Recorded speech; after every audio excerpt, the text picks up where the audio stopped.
अस्सलामुअलैकुम दोस्तों, उम्मीद करते हैं आप सब लोग ठीक होंगे। दोस्तों आज की वीडियो में हम आप लोगों को मेट्रोडिन DF सिरप का मुकम्मल रिव्यू करेंगे। दोस्तों आज की वीडियो में हम आप लोगों को बताएंगे इसके फ़ायदे, इस्तेमाल और साइड इफ़ेक्ट्स क्या हैं। तो दोस्तों अगर आप चैनल पर नए हैं तो चैनल को सब्सक्राइब कर लें ताकि हेल्थ से रिलेटेड वीडियोज़ आप तक पहुँचते रहें। दोस्तों मेट्रोडिन DF को बहुत सारे लोग जानते हैं और इसका साल्ट है मेट्रोनिडाज़ोल और प्लस है डिलॉक्सिनाइड। और दोस्तों इसको सेरल फार्मा मैन्युफैक्चर करते हैं और इसका चॉकलेट फ्लेवर है। और दोस्तों ये बहुत ही अच्छा सिरप है बच्चों में, स्पेशली वो बच्चे जिनका पेट ख़राब हो जाता है, उनको दस्त लग जाते हैं, मरोड़ लग जाते हैं और उनके वो जो है पेशाब करने वाली जगह सुर्ख हो जाती है बार बार करने की वजह से और रैशेस बन जाते हैं।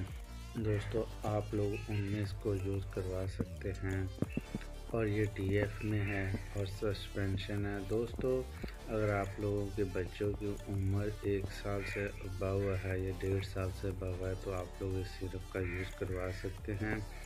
ख़ास तौर पर अगर पेचेस ज़्यादा हैं तो कॉम्बिनेशन मेडिसिन में भी इसको यूज़ करवा सकते हैं, क्योंकि बहुत सारे लोग डॉक्टर्स इसको फास्फोमाइसिन लाइक दैट सिप्रोफ्लॉक्सासिन और एज अ कॉम्बिनेशन यूज़ करवा देते हैं। और अगर बच्चों को बहुत देर से मोशन है, लूज़ मोशन है, तो साथ में ORS भी देते हैं।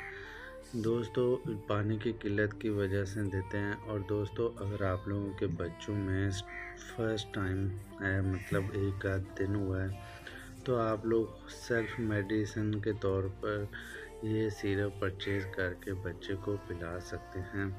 और एक तो इसका फ्लेवर बहुत अच्छा है, दूसरा दोस्तों ये इकोनॉमिकल प्राइस में है, तीसरा ये है कि इवन बहुत सारे लोग इस नाम को, ब्रांड को जानते हैं। और दोस्तों सेरल एक मल्टीनेशनल कंपनी है और इसकी एफिकेसी भी अच्छी है। तो आप लोग अपने बच्चे को अगर बार बार दस्त आते हैं तो इसको यूज़ करवा सकते हैं। इसके अलावा दोस्तों इसके डोज की बात करें तो अगर आप लोगों के बच्चे की उम्र 1.5 साल से 5 साल तक की है तो आप लोग 1.5 चम्मच तक पिला सकते हैं और उससे ऊपर किया तो 2 चम्मच तक पिला सकते हैं। तो दोस्तों इसके बाद आप लोगों ने 4 से 5 दिन पिलाना होता है। अगर आप लोगों को बच्चे को एक आध दिन में अफाका नज़र आए तो ठीक है, नहीं तो आप अपने डॉक्टर से रुजू करें। तो दोस्तों ये था इसका रिव्यू। उम्मीद करते हैं आप लोगों को हमारी वीडियो इन्फॉर्मेटिव लगी हो तो लाइक कीजिएगा। अगर किसी दोस्त ने कोई क्वेश्चन पूछना है तो कमेंट्स में पूछ सकता है। मिलते हैं किसी एक नए वीडियो में।